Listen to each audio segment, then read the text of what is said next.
नमस्कार. ती तुम्ही वरती बातमी पाहिली असेल.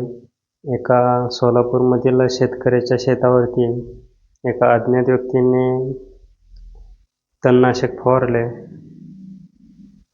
अज्ञात व्यक्ती कोण, काय, त्याची दुश्मनी काढायची असेल, 2 कानाखाली मारल्या तरी होऊन जाईल ना. तुम्ही पोटावरती का पाय देता?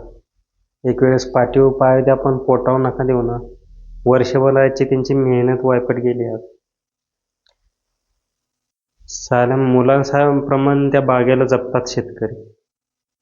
तुम्ही असले घाणेरडे कृत्य करता. तुमच्या तोंडावरती गाव अख्खं थुकतंय,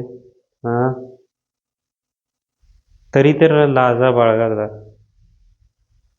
तुमची इतकी कोणाची दुश्मनी होती, 2 चौकामध्ये ठेवून दिले ना, ते विसरून जायले कोण होतं. पण हे असलं कृत्य नाही विसरणार. ज्यानं कोणी केलं असेल ना, पापाची शिक्षा मिळणार.